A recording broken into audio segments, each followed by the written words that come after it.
Hello friends, perfect winner YouTube channel पर आपका स्वागत है।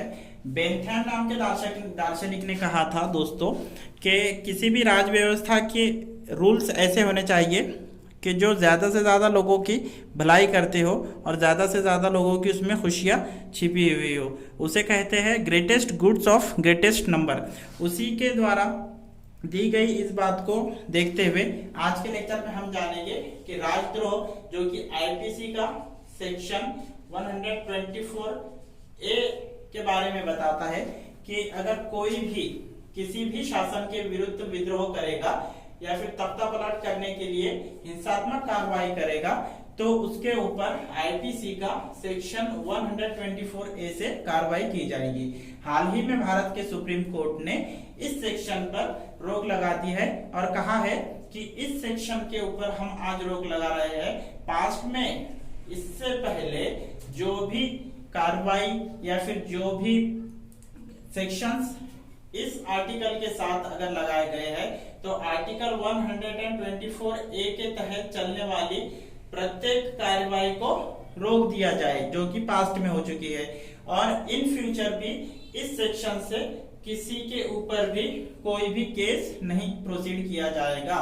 ये क्या गया है भारत की सुप्रीम कोर्ट द्वारा।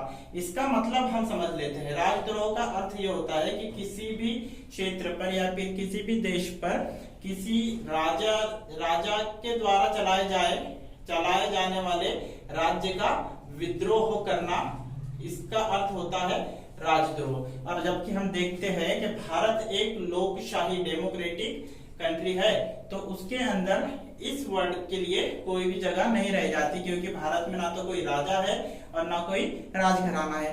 तो राजद्रोह न होते हुए लोकद्रोह अगर हो या फिर नागरिक द्रोह हो तो हम मान सकते हैं कि एक व्यवस्था के अगेंस्ट में किसी ने हिंसात्मक कार्रवाई की है तो उसके ऊपर कोई सेक्शन लगाया जाए। लेकिन राजद्रोह एक अपने आप में ही ब्रिटिश कालीन संकल्पना है, जो कि अब तक 2022 तक आजादी के 74 ईयर्स तक भी भारत में चल रही है।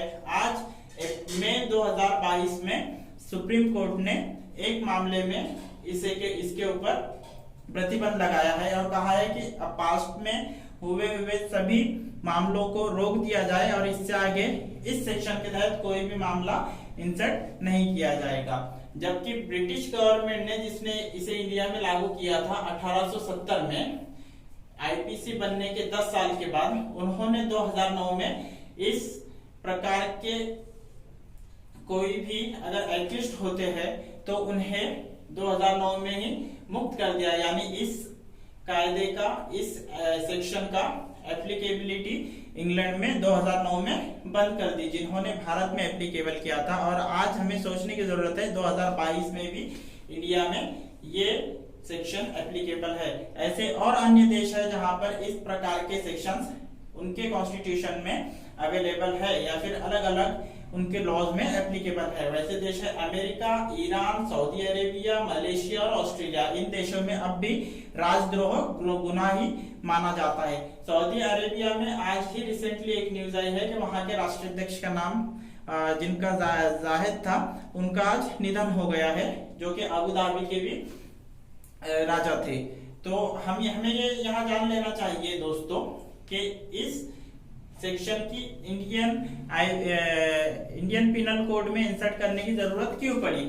तो वहां भी आंदोलन जो 1860 से 1870 के बीच में पीक पर था, उस आंदोलन पर रोक लगाने के लिए, उस आंदोलन पर कंट्रोल लेने के लिए लॉर्ड मैकॉले द्वारा, जो कि भारत में शिक्षण पद्धति के, इंग्लिश शिक्षण पद्धति के जनक भी माने जाते हैं, तो उन्हीं के द्वारा इस सेक्शन को 124 ए को आईपीसी में इंसर्ट किया गया था। और इसी सेक्शन के तहत लोकमान्य तिलक और महात्मा गांधी के ऊपर 124 सब सेक्शन ए के तहत गुनाह दाखिल किया गया था और उसी के तहत उन्हें शिक्षा भी दी गई थी।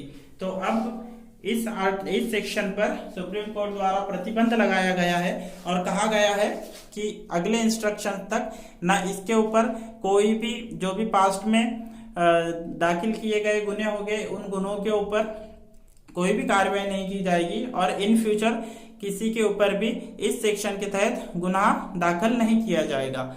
Okay friends, thank you.